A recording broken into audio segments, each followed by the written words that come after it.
Good afternoon, everyone. I hope you can all see me and hear me well. Good afternoon and welcome to this second webinar from Solar Power Europe on solar cities. It's a webinar which is supported by ICLEI and Energy Cities. I'm Jonathan Benidio, Senior Policy Advisor at Solar Power Europe. And I will have the pleasure to accompany you for the next hour on a journey. A journey from Brussels to European cities, European solar industry through the thrilling topic of public procurement. So, first of all, you might ask, why public procurement? First, because we have, with the Renewable Energy Directive, the EU has agreed to reach 42.5% of renewables in final consumption, doubling the current deployment. And it's the solar strategy, the Commission has put forward a target of 750 gigawatts of solar by 2030, almost tripling the current capacity. Then we have another text of European importance, which is the Energy Performance of Building Directive, where public building will need to be gradually equipped with solar by the end of 2030. We have the Net Zero Industrial Act, with specific rules for public procurement, auctions, and participations in the market.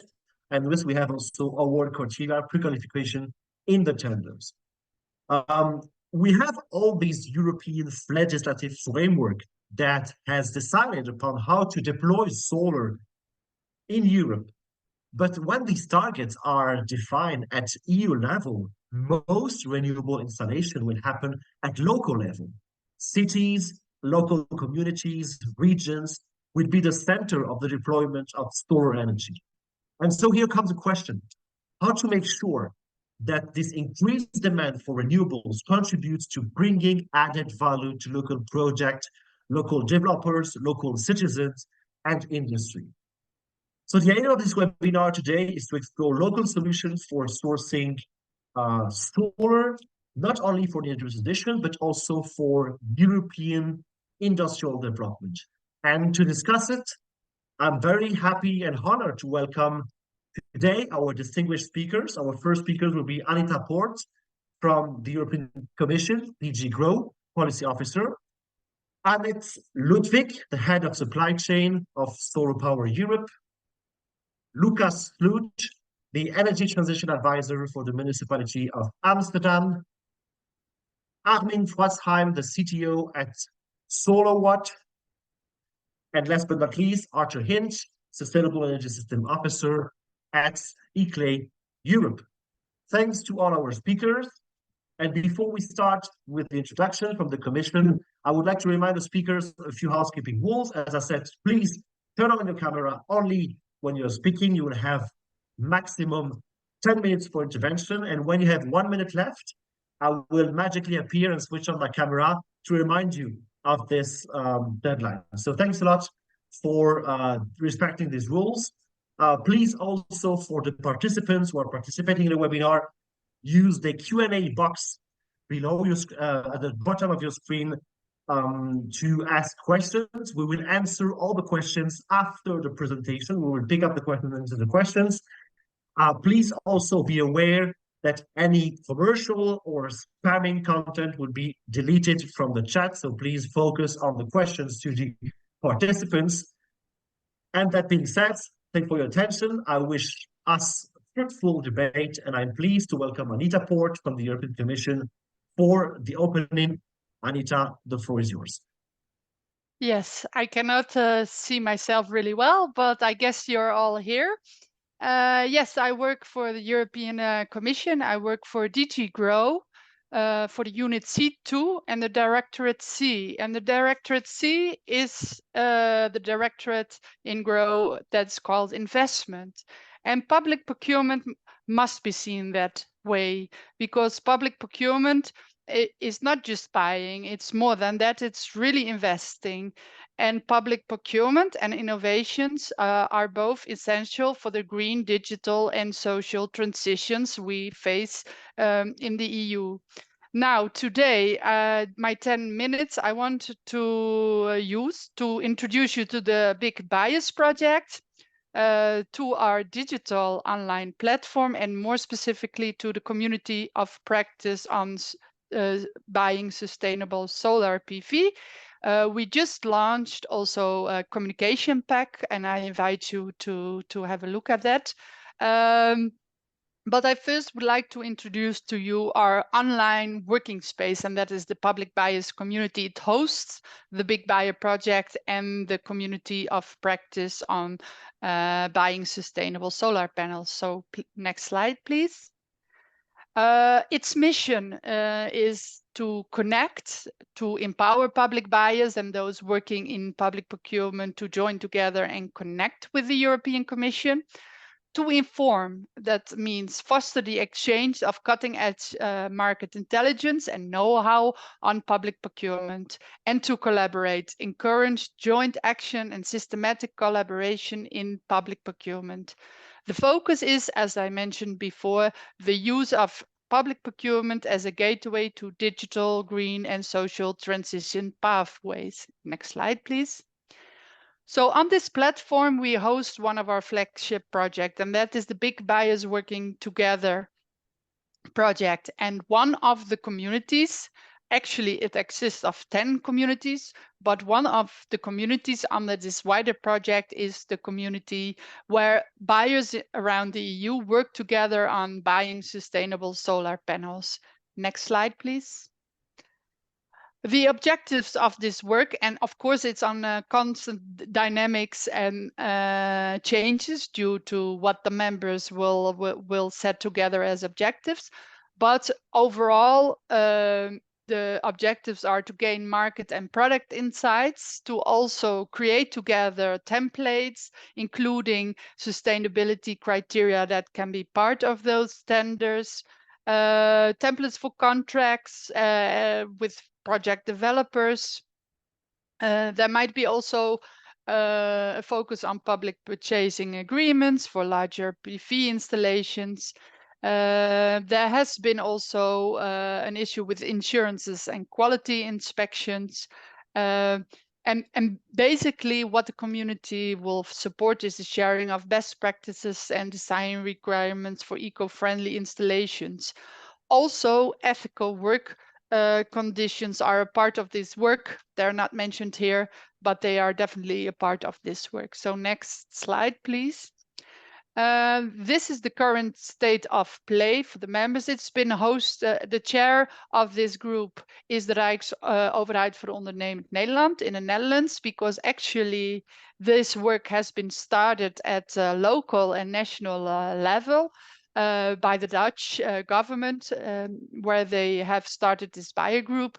And basically we are now working together with this group and aim to continue this work on a wider EU level. I won't go through all the participants. Also a small remark, it's still under dynamics. There are still new members joining.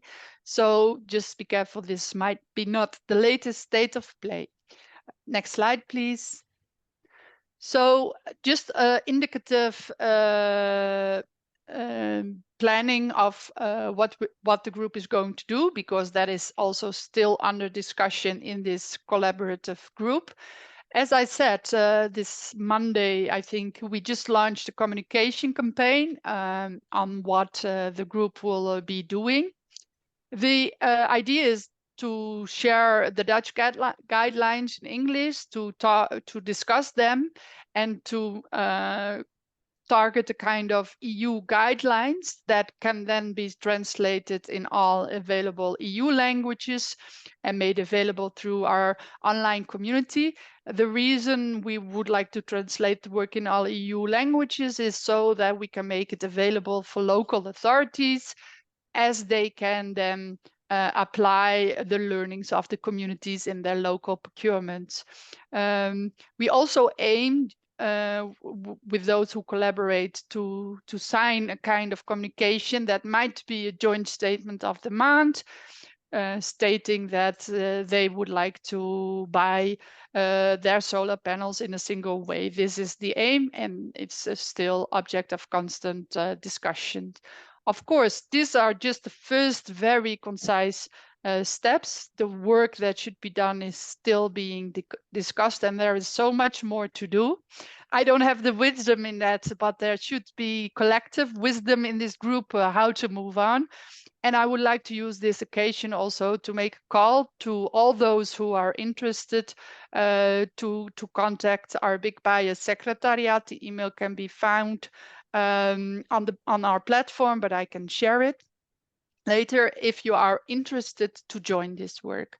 Next slide, please. Yeah, that was my last slide. I forgot to add the email address where you can write to, but if you will browse and go to our platform, to the Big Bias Working Together project, you will certainly find it. And I thank you a lot for your attention. And if there are any questions, I will be happy to answer them. I don't know if I was in time, but I tried to speak. Thanks indeed, Anita. I was about to congratulate you for being such on time. Very appreciated. Thanks a lot. Okay, I did my best. We will definitely share your coordinates or your contact detail with our participants. Just as a logistical question, would you be able also to share the slides maybe after the presentation? Is this something that we can offer to our participants? Yes, you are really welcome to share the slides and the email address that I will share with you if public authorities are interested where to write to. Okay, but thank you very much, and thank you also for a very concrete example. I keep one thing in mind from your presentation, that public procurement is not a cost, it's an investment, and I believe that it makes even more sense in the area of renewable energy. So talking about public procurement and renewable energy, I would like now to open the floor to Annette Ludwig, our head of supply chain at Solar Power Europe, who is going to present to you what are the public procurement rules under the recently adopted Net Zero Industrial Act. So Annette, please, the floor is yours. Thank you, Jonathan, for the introduction. Welcome, everyone. My name is Annette Ludwig. I'm the new head of supply chains with Solar Power Europe, managing both the solar manufacturing workstream and the supply chain sustainability workstream. And in the framework of the solar manufacturing workstream, we have been also working on the Net Zero Industry Act. And I was asked to look into public procurement and what the Net Zero Industry Act says about that. So for those who have been not closely following the Net Zero Industry Act, it's part of the Green Deal Industrial Plan, which was announced by the European Commission. And the aim is to strengthen the European manufacturing capacity of the net zero technology, which covers solar. And the outcome of the trilogue negotiations of the Net Zero Industry Act on the 6th of February this year set two goals. The one is a benchmark for the manufacturing capacity of net zero technologies to meet at least 40% of the Europe's annual deployment needs by 2030. And the second goal specifically for the solar sector is to reach at least 30 gigawatts of operational solar PV manufacturing capacity by 2030 across the full PV value chain. In the end, the Net Zero Industry Act has a technology-neutral approach, though Solar Power Europe advocated for a technology-specific approach. Next, please. Thank you. So there are three main articles in the Net Zero Industry Act which define or regulate the market access for net zero technologies. And Article 19 is about sustainability and resilience contribution and public procurement procedures. And what I will do now, I will mainly walk with you through the article. So Article 19 states that contracting authorities shall apply minimum mandatory requirements regarding environmental sustainability. And then environmental sustainability has yet to be defined in an implementing act, which specifies those minimum requirements on environmental sustainability, and that this implementing act shall be adopted within 9 months after the entry into force of this regulation. This does not exclude contracting authorities to apply additional minimum requirements or what criteria about environmental sustainability. Article 19 also defines that resilience is a prequalification and public auctions and its definition refers to Article 20, which is about renewable auctions. Next, please. So Article 20 defines resilience, taking into account the proportion of net zero technology that originates from a third country, accounting for more than 50% of the supply chain or its main components within the Union. To translate that, our reading is it defines resilience as not more than 50% of the supply chain originating from one third country. And the overall aim is to diversify the supply chain as it is quintessential for resilience of European Union solar industry. With that reference to resilience, going back to Article 19, the article gives some exceptions when contracting authorities may not apply resilience as pre-qualification on public procurement. And this applies to if there's just one specific economic operator, if there are no suitable tenders, or if the acquisition of equipment is causing disproportionate costs. There's still, let's say, further, interpretation how to read that article, but that's what's mainly in. With the next slide, I would like to give you an overview of all three articles about market access for renewables, covering solar in the Net Zero Industry Act, that you have a full picture. So Article 19, I just touched based on, is about public procurement. Article 20 is about auctions to deploy renewable energy sources, and Article 21 is about other forms of public interventions under which, to our understanding, for example, feed-in tariff schemes and support schemes on the national level fall. And it's notable that both Article 20 and 21 shall apply from 18 months after the date of application of this regulation, and that Article 19 and 20 will follow an implementing act specifying minimum pre-qualification in Article 19 and pre-qualification and awards in Article 20.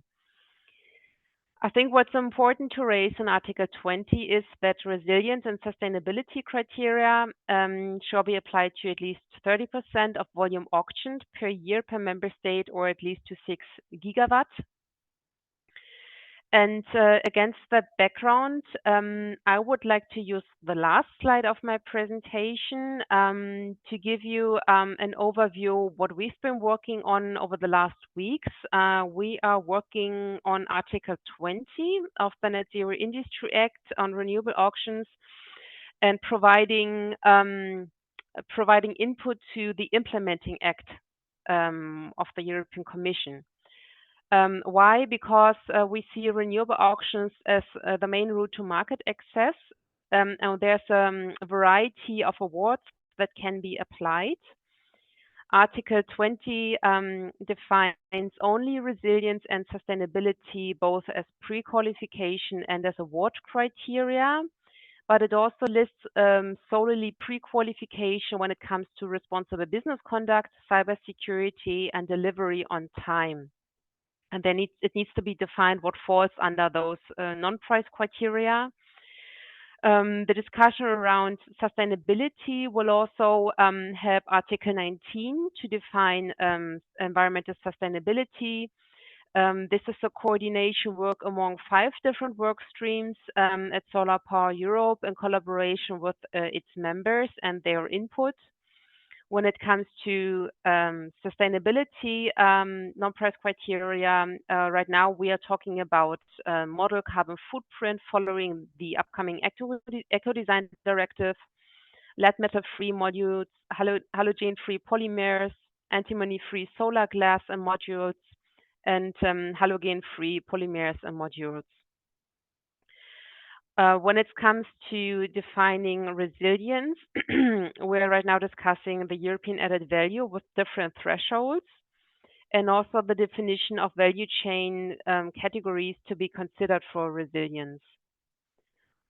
For the non-price criteria and responsible business conduct, we are covering social and governance standards and certification schemes.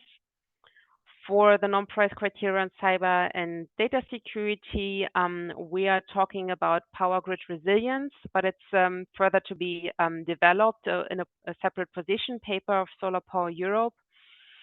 And the last non-price criteria about the ability to deliver the project fully on time is about thinking about how to incentivize the full and timely delivery of solar projects.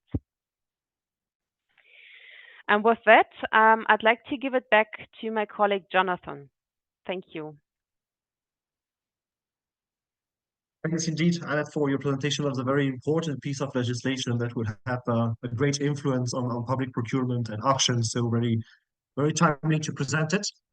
So I would now like to open the floor to our next panelists. So we have been focused on the EU level so far with the Big Public Buyers Initiative, the Net Zero Industrial Act and Industry Act, and now we are going to cities with the city of Amsterdam with Lucas Slot, the Energy Transition Advisor, will introduce you his very practical experience with sustainable solar PV sourcing. So Lucas, the floor is yours. Thank you, Jonathan, and thank you for having me.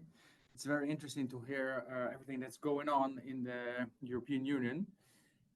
Yes, my name is Lucas Slot. I'm an energy transition advisor and also policy officer solar for the city of Amsterdam. Here on the slide, you can already find my email and telephone number. If you want to get in contact, you always can. Please do so. And then first, I'd like to tell something about, I want to highlight a few of the things that we do in Amsterdam concerning sustainable, circular, and social solar. Because beforehand, it was always, solar is per definition good and sustainable, and we need to do it as fast and as much as we can. And now we've learned, as probably a lot of you know, that the product itself is not always as sustainable or circular, and the projects aren't always as social as possible. So first of all, in our entire organization, as the municipality of Amsterdam, we now have a sustainable unless procurement policy, which simply means everything that we buy as an organization needs to be sustainable. Unless, of course, the product's not available on the market yet, for example, or unless you can give good arguments why not. And this also applies to solar, of course, which is really happy with it because it helps us with the procurement of sustainable solar.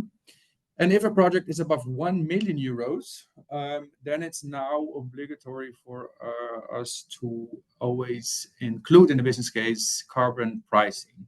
I've done it in a project myself, and it's really nice because a business case that before was negative became positive if you look at it from the carbon reduced carbon emissions perspective. And it's a way, it's part of the true pricing concept. And it's a way of looking at business cases differently, which helps in the decision making. And then also, so in our own procurement of solar, we apply the sustainable solar template. I will tell a bit more about that in the next slides. And the first speaker, Anita, already mentioned it, and I will zoom in on that tool basically to help you in sustainable procurement. So a bit more about that later. Communication campaign, we find this a really important topic. So we try to spread the word in the city and beyond, because we don't only want to do the right thing as an organization, but we want everyone in the city to be aware of the issue and to, buy sustainably, circularly, and socially.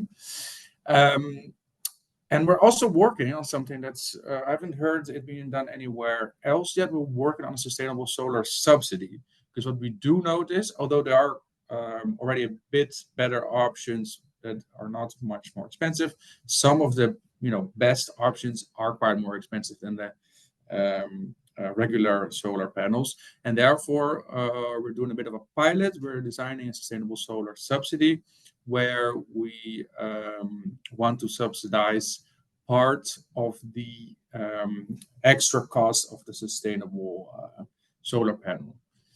And then, yes, we also are trying to establish a reuse chain with the regional partners. if you're aware of the R ladder in the circular economy theory, which means that, to be circular, there's lots of different things you can do.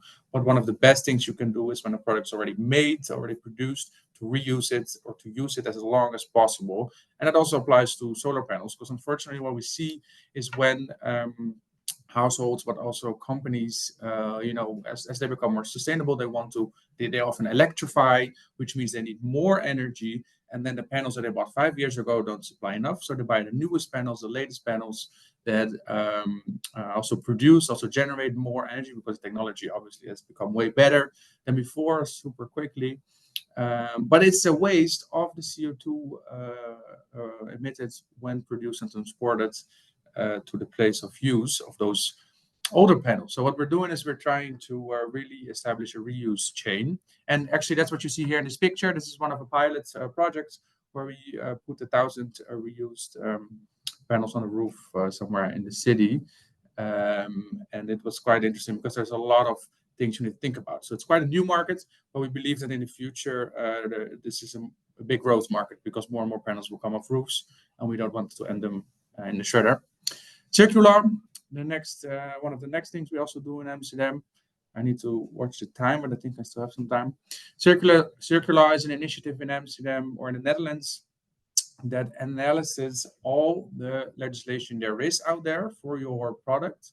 So they look at local level, national level, EU level, and worldwide level, and they make a legislation analysis to see how the current legislation out there can help you to make your product more circular.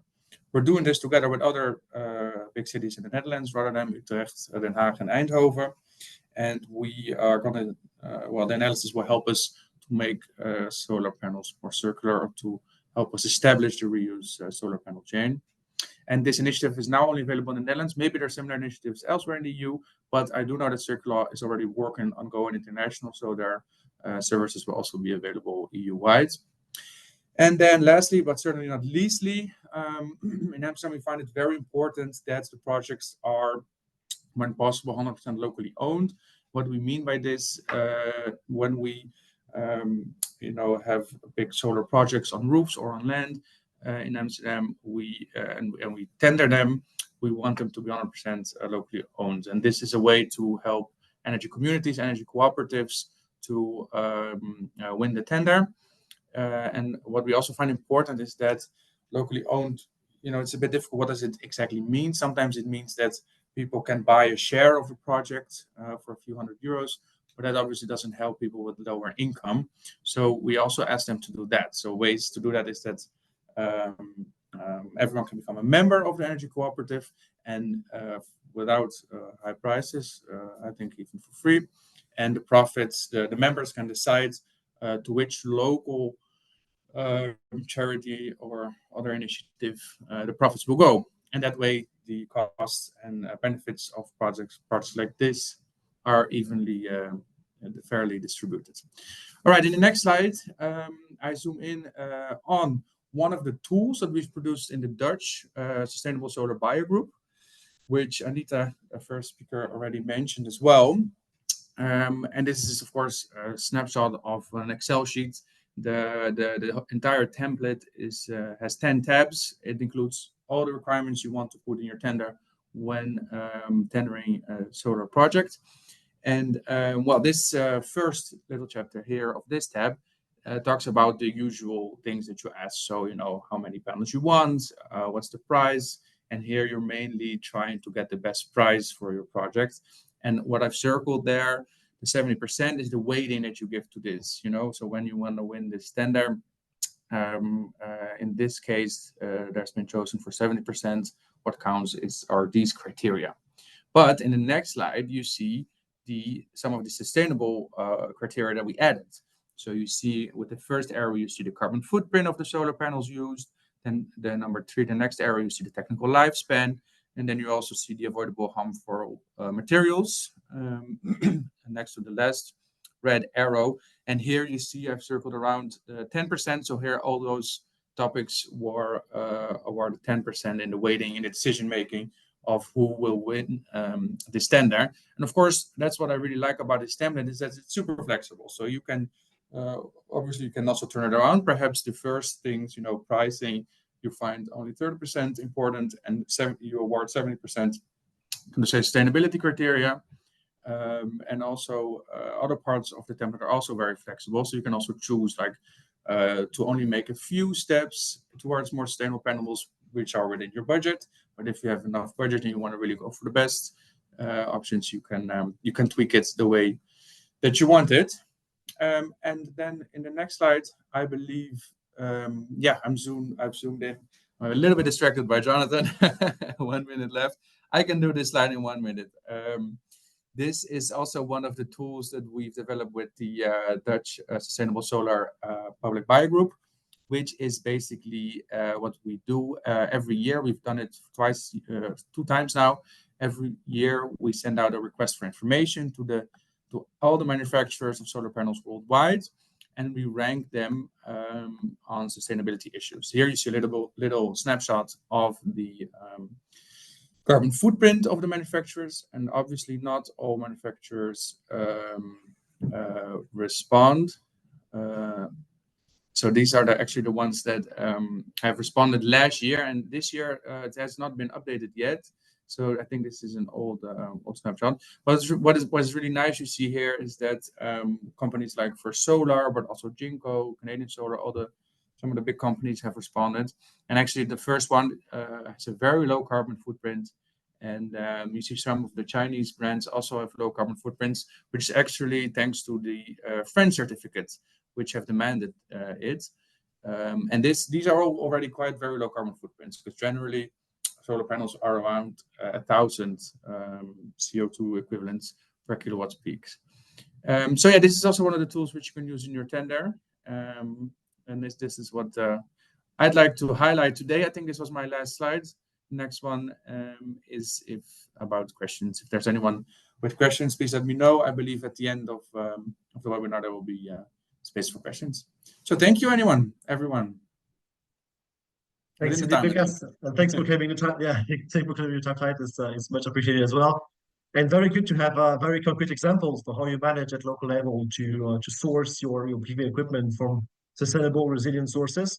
So now we had the perspective of the European level, we had the perspective of the law, we had the perspective of local level. So now we are opening the floor to the perspective of the industrial side of the solar PV industry. And I'm very much honored to welcome here Armin Pforzheim, which will talk about the Made in Europe.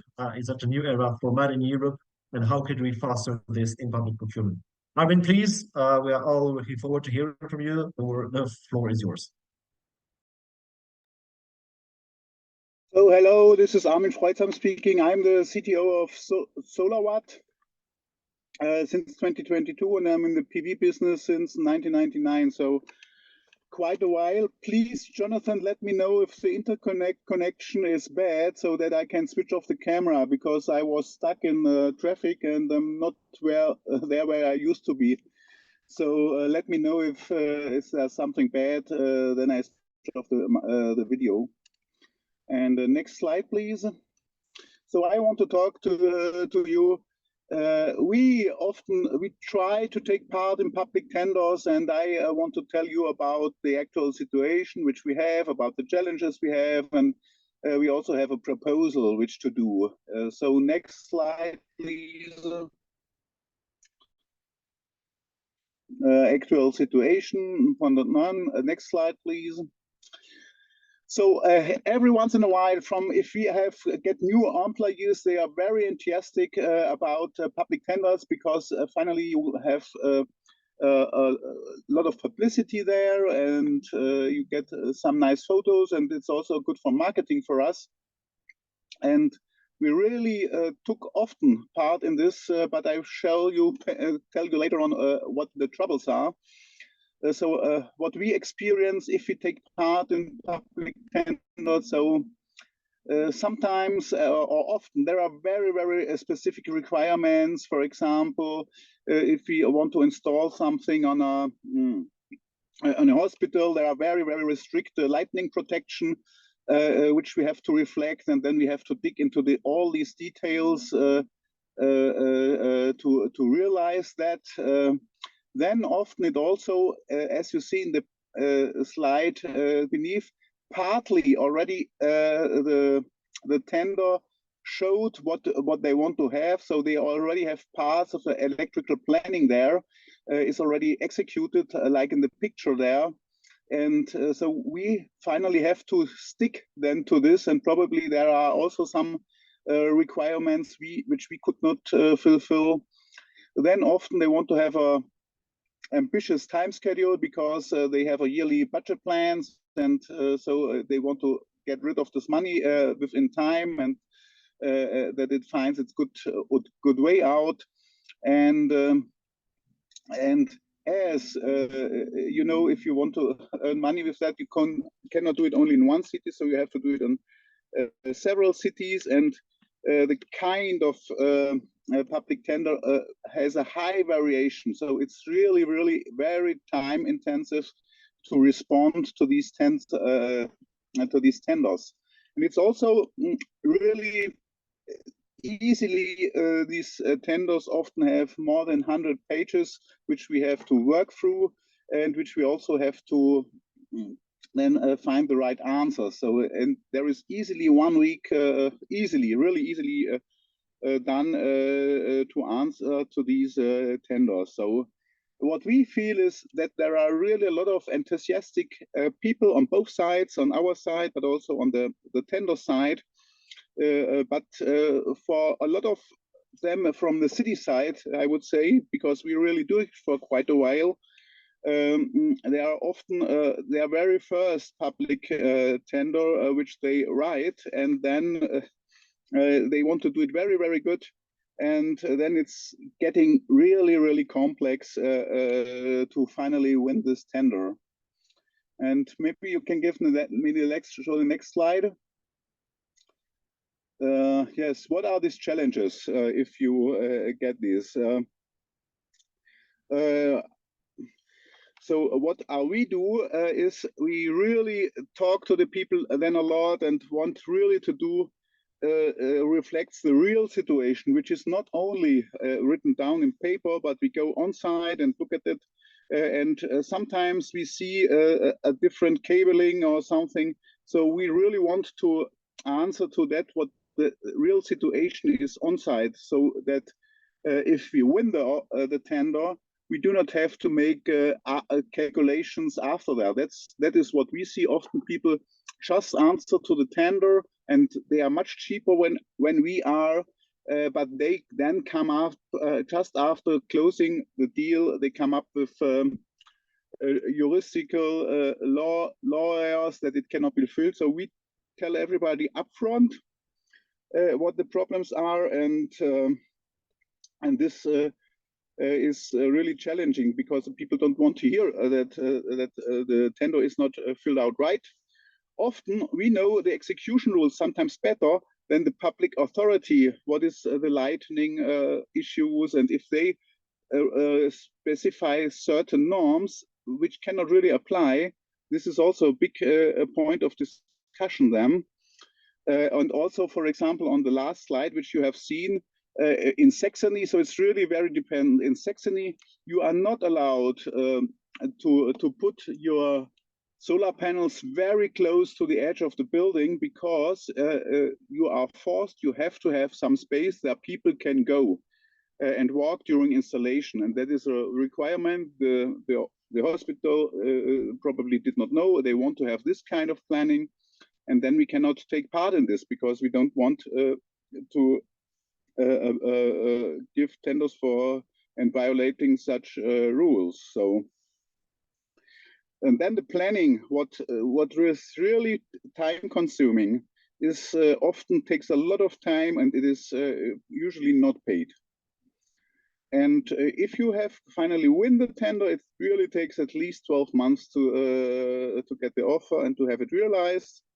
And the project lasts often also much longer because of something is lacking, and because it's built up in a bigger issue as well when the company when the public tender is doing something else, and this also raises costs. And And also, so we are a small, medium-sized company. It's also a contract is also a legal masterpiece, and you have to really look if you can fulfill all this. And we feel a lot of pre-costs which we have to add on. Often then finally it is said from the local authorities we have to take the cheapest one. And so that is the reason why we, since I guess now for 2 years, we decided not to take part in any public tenders, which I really regret. But for us, we waste too much money upfront without getting a good good tenders which we can realize. So the next slide, please. The proposals. So how have we handled that?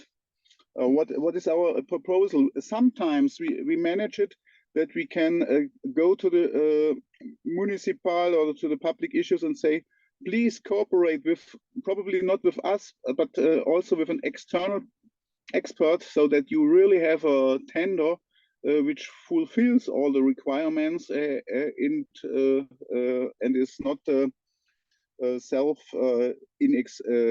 in explaining. So, and what we love to do, and I think that's also really good, is that we start with a feasibility study. This one, there we get money. It's not much. We don't earn. So that is now not our way of earning money, but at least the huge amount of work is paid.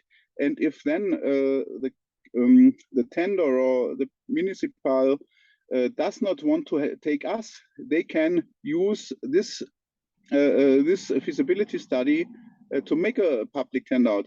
This has happened for us already sometimes, and we would love to have, let's see, a better authorized, standardized tender, so it would be much easier to respond to them. And we have also seen opportunities, for example, that municipalities rent to somebody else, to a small medium-sized company, and then we do with them together the project. So if they have trouble with legal issues or think with corruption, so if you just rent it to somebody else who then does the things, I think there's also a point worth discussing. And yes, and we would love to set tenders up, and if you'd like to get in touch with us or with me, we'll really love to do some tenders, but not in the standard way to do. And yeah, set up local rules for local module manufacturer to win the tender. Reach out and cooperate with the local experts already before you set up the call. So that's it. Thank you for listening, and I'm just fine. Here you see some slides which we have realized with public on public areas. The one was a big parking lot, 2 big parking lots, which we really realized, but not with a real public tender way. So the ways we worked around, I just explained to you. Okay, thank you. Thanks indeed, Armin, for this very concrete and tangible presentation of the challenges that you also have been facing in public tenders. I mean, I know that you said that currently you are not taking part in public tenders anymore. We hope that today's conversation could be the beginning of a new era also for joint tenders and projects with municipalities. Though we are reaching the end of our panel, thanks a lot for your participation, the panelists especially. I have prepared a series of questions for the panelists, but I see that there's quite so much interest for the topic from the audience that I would like to pick a couple of questions actually from the audience. And on this, I mean, I wanted to ask you a question. I saw that it might have been already answered, but I wanted to ask a question maybe to the question from the panelists to Lucas and Armin as well. A very blatant, very blunt question. How much a sustainable solar PV system costs, and what are the difference between the two different systems, and can also a sustainable solar be competitive Question for Lucas, but maybe also for Armin if you want to take the floor afterwards. Yes, thank you for the question. I already answered as well in the chat, but maybe it's good to talk about it as well. I think, of course, sustainability and also circularity, it has a lot of aspects. So you can already make some more sustainable or more circular choices with zero to very little extra costs. That's what a template, for example, also can help with. For example, it's quite easy to have to ask for PFAS or lead or antimony free pedals. Usually those don't cost a lot extra. But if you also want the panels to be slave free, if you want the CO carbon footprint to be as low as possible, if you want the module to be as circular as possible, so if you want that at the end of its life, all the materials will be extracted and reused in a very efficient way, then the options available at the moment in the market that I'm aware of can be quite more expensive. So it depends on how far you want to go. I think we need to aim for the best option always, and hopefully the cost will soon be not that much more expensive anymore. But of course, the dumping of Chinese panels on the European market doesn't help the solar industry.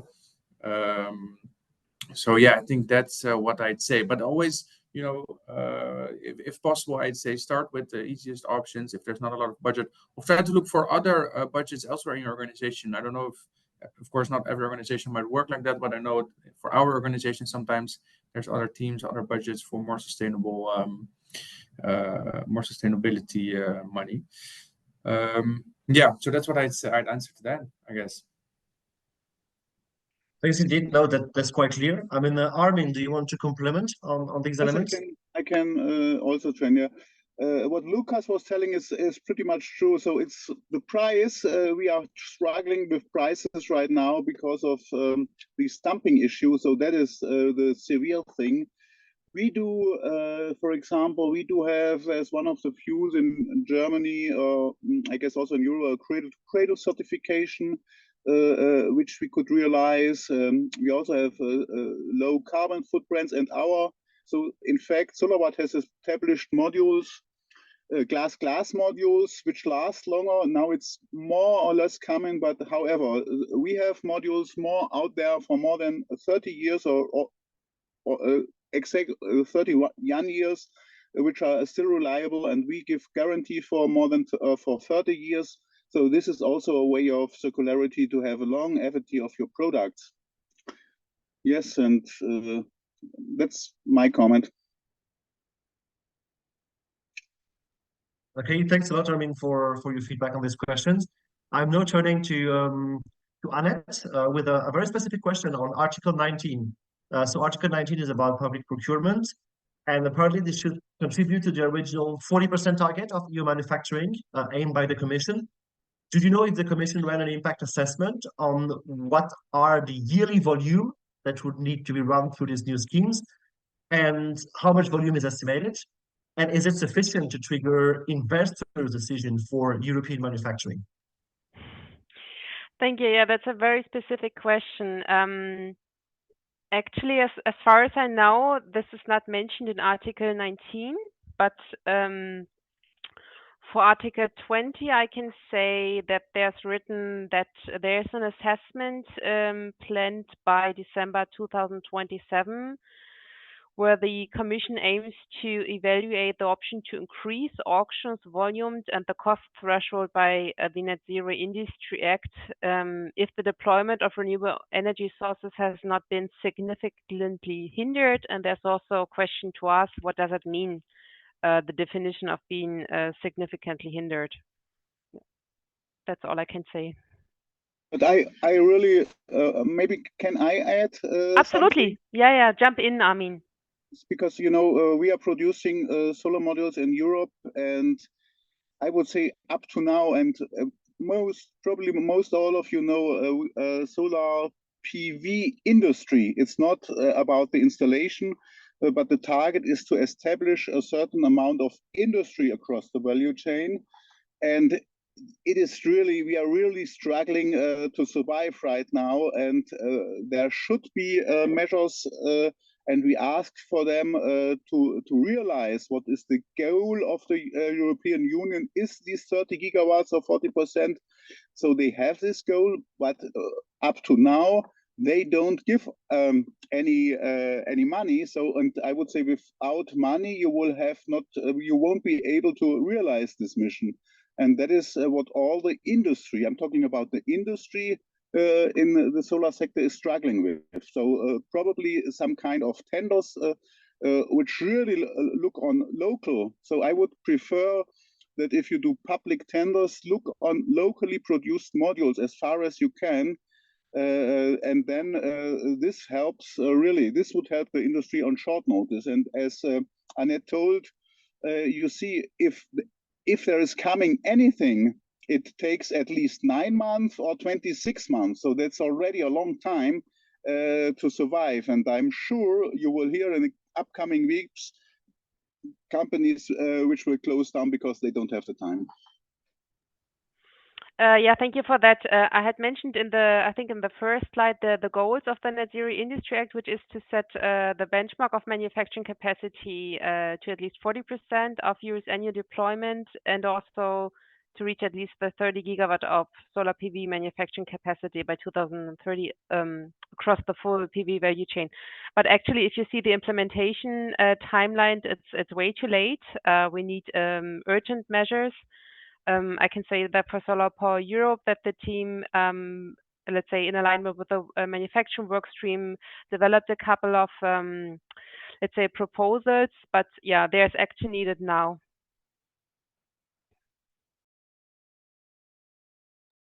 Yeah, thanks indeed, Colette, for recalling the emergency of the action in terms of solar PV manufacturing. I would like to continue the discussion on this topic as long as possible because I found it very thrilling and interesting. But we'll have to close soon our webinar. So before we close our webinar and we leave the floor to Arthur for some closing remarks, I have one last question, 2 minutes, for Anita, which is a question that has been asked quite several times about social criteria. How do you plan to look at social criteria in the value chain? How do you plan to make sure that alternative commodities, raw material can be used without forced labor? What kind of solution you will find for this, and especially thinking about auditing and controls. So do you have a 2-minute answer to this question? Oh, I have so much to say about everything that it's hard to put it in 2 minutes. But to your first question, yes, the EU set of values, of course, don't allow to buy products that are made with slave labor. They are not, wouldn't be compliant, or at least compliant to the set of values we have laid down here. So I had to think of that when Lucas say, oh, you know, this 15%, if you want, like there is an option to buy slave or sets of modules that are produced with slave labor. And then secondly, I want to drift off a little bit because Armin really touched me with his speech, because I want to thank Armin to say this for this public, again, unpaid probably. Thank you for investing this time. I, as a procurement professional, recognize a lot of the complaints and the analysis he's done. We're not that innovation friendly. We're not that EU supplier friendly in our public procurements.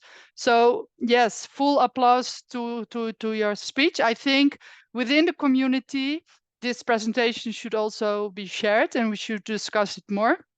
Then thirdly, just to finish shortly, within the public bias community, that everything changes or is customized city to city does not help the EU industry. So also one of these objectives of the public bias communities to start this dialogue between public authority, what can be shared, what can be done the same, and only where is customized, how can we simplify what we are doing while being compliant with the EU public procurement directives, and how can we bring the innovation in? So how can we move from very specified technical specifications to more functional modalities in describing what we want, leaving more space for EU industry, but also on the other industry that will adhere to our values, to bring the innovation in, to bring the flexibility in and help us with our problems. We miss out a lot if we don't procure really well, and I hope you all will join our work in the community and enrich it, as the urgency to do so is very high. Thank you. Thanks, Anita. And I think the invitation is passed. Thanks for this invitation to work together, and looking forward to the next steps. It's now my pleasure to welcome Arthur Hinch from ICLE, the Local Government for Sustainability, for some closing remarks. So you will have a challenging task to close all these interesting dialogues. So please, Arthur, the floor is yours. Thanks, Jonathan, and thanks to all the speakers and the questions that were raised today. What a great discussion, I have to say, a discussion that was really needed, I believe, kind of bringing together the different kind of European perspectives, the city's perspective, and the industry perspectives. I think the main message I take away from this is time is of the essence. We are already at a very late stage. We are really faced with very kind of dire consequences of the industry potentially leaving Europe as opposed to staying here and producing climate-friendly panels. So I think we've learned from this discussion that having European manufacturing for solar panels or low carbon manufacturing for solar panels makes a lot of climate sense, right? We want people to buy solar panels. We want local governments to buy solar panels, which of course contribute to a decrease of the energy cost for the end user, for citizens, for SMEs. But of course, we want to be as socially inclusive with regard to that. We have different projects on that also within ICLE, of course, Sun for All and Empower, they're called. So we want to achieve this social inclusivity within Europe, but at the same time, of course, we want to make sure that people in other parts of the world, where we actually at the moment tend to buy the bulk of our panels, don't suffer as a result. So I think this is very important that in the future, where as soon as possible, we actually achieve this. And I'm quite glad to see that there is a framework now that we have in place on different levels that facilitates that, but much more needs to be done very, very quickly. Let me quickly point to the perspective, addition to the perspective on local governments. I think we've seen perfect examples here also from the city of Amsterdam in terms of what the framework can be for these kind of tendering procedures. And we very much take to heart what Armin also you said with regard to the needs from the industry to streamline that. And of course, Anita pointed to the importance of current already existing initiatives that want to move in this direction and support local governments. But also I want to make absolutely clear that local governments, they want to do this very often. There's a lot of smart people working on public procurement all over Europe, but it's often a financial issue. It's a capacity issue, and it's an issue of being kind of stuck within the same kind of working processes for a very long time. And gradually we see that this is changing, of course, also due to European framework and the willingness of many cities and local governments to wanting to make this change. But this needs support, and it needs financial support. It needs capacity building support. Of course, partially this can come from external consultants, and this is happening, but ultimately we need this kind of expertise in-house at the municipalities to ensure that stuff like this happens at a much quicker pace. So I think I will stop here. I think I would like to take the liberty to thank you very much also on behalf of ICLE Europe and Energy Cities, both networks of local governments for sustainability and the energy transition.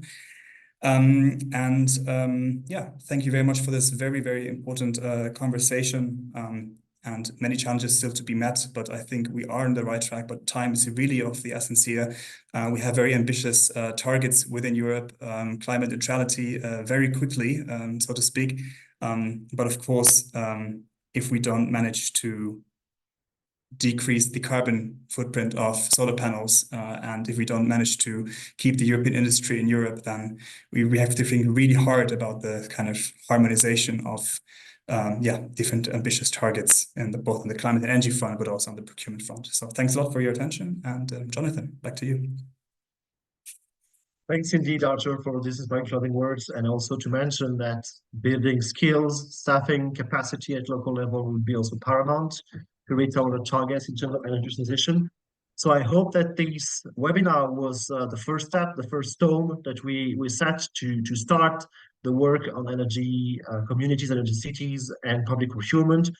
We will send you right after this webinar the presentations where if our partners accept to share them, and then we will of course continue the work and we'll keep you posted on the next milestones for this project. So just please note, it's only just begun. Thanks a lot to our partners, eClay Energy Cities, who helped us set this conference. And thanks, of course, to all the speakers and panelists for their active participation. Thanks for the questions from the audience, and hope to see you soon for our next Solar Cities episode. Thanks a lot. Have a nice afternoon. Bye-bye.